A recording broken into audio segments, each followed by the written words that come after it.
Hello, good day all of you. Today now we are going to see what is the meaning of a Linux file system. All of you aware of the Linux operating system in the previous sessions. So what is a shell and what is a kernel and how the operating system handles various kinds of the things and how the kernel can handle various kinds of the things. And now we are going to see what is a Linux file system. So normally a file system is considered as a layer of the operating system and it can handle the position of your data where it can to be stored. Where the data can be stored is the decision made by the file system only.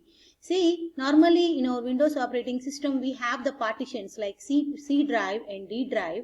So whenever we are installing the operating system, we may take care of those partitions. The same way here also we have the partition can be represented as the root directory. So what is the root directory in Windows? That is nothing but the root drive that can be represented as either C drive or D drive. In the same manner, in the Linux operating system, the slash is represented as the root directory or the mother directory or as well as the parent directory or parent to parent directory. So slash is represented, this slash is represented as the parent directory or the root directory for all the things. So wherever we can start all our files, wherever we can start all our directories, that can be started by this particular directory only. Next.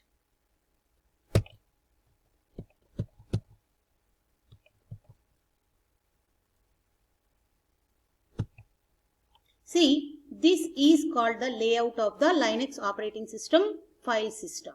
See here, this is represented as the root directory. It's actually a hierarchical structure or a tree-like structure. So from this here we need to start. This is not in the vertical manner. This diagram represents this in the horizontal manner. So in the horizontal manner means we obviously starts from the left to right. So the left one is nothing but the root directory. To this root directory, the next layer will be represented as the bin, boot, dev, etc, home, lib, like that. Several number of the directories will be connected to this. To this again, one more layer will come. There we can have the another kind of the other children directories, and there again we can have the children directories. Totally this structure will look like as a tree in the vertical manner if we see like this. But this diagram here it represents is in the horizontal order, hence we started from left to right. This is nothing but the entire structure of the Linux file system, is also called as the tree-like structure and as well as the hierarchical structure. So what these files can store, what are the important things of these? Now we are going to discuss. Only few of them are important, one of the other we are going to discuss. See /bin.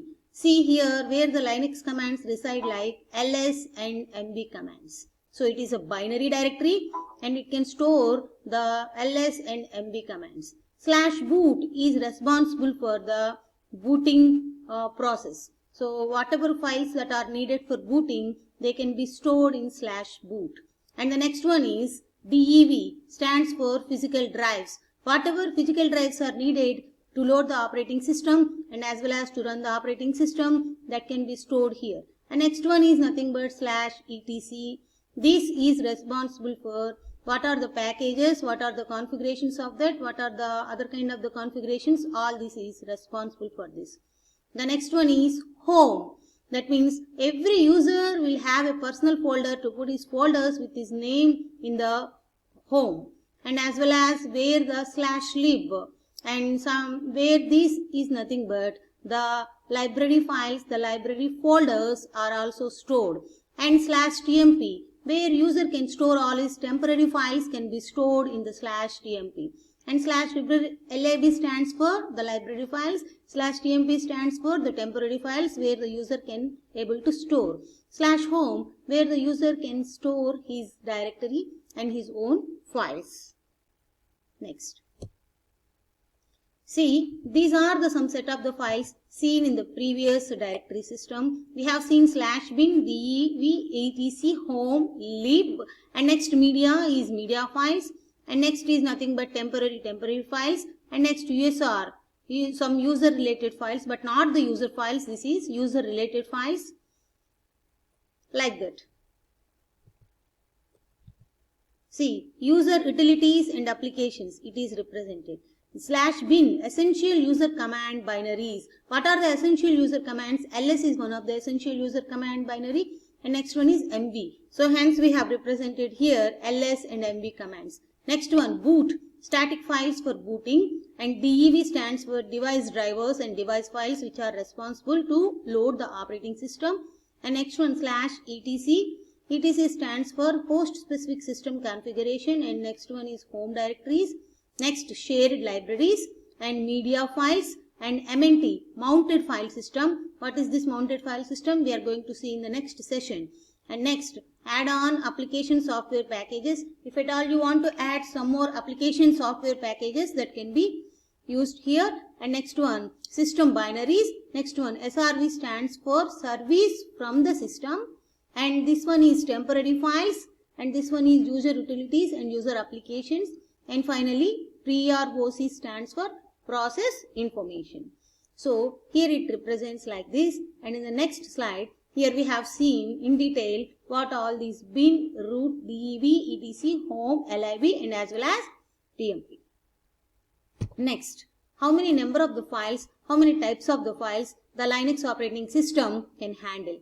Normally there are 3 types of the files. The first one is regular files. It contains programs, executable files, and as well as the text files. And the next one is directory file. See here in the Linux operating system, whether it is a file or a directory or a utility or a printer or a device or a hardware device, whatever it is, each and everything is considered as file. Okay, so device is considered as device file, and directory is considered as directory file, and ordinary file is considered as ordinary file, like this. Plain file is considered as plain file, like this. Each and everything is postfixed with the name of called file. Okay, so here regular file. It contains programs, executable files, and as well as the text files. Next one, directory files. Whatever directory that we will display is represented, we will create and we will store all our files and other subdirectories that can be represented as a directory file. Obviously, it can be represented in a blue color. See, in the blue color. And next one, it contains a list of files and as well as list of directories. Next category is special files. What are the special files? The block file, character device file, named pipe file, symbolic link file, and as well as socket file.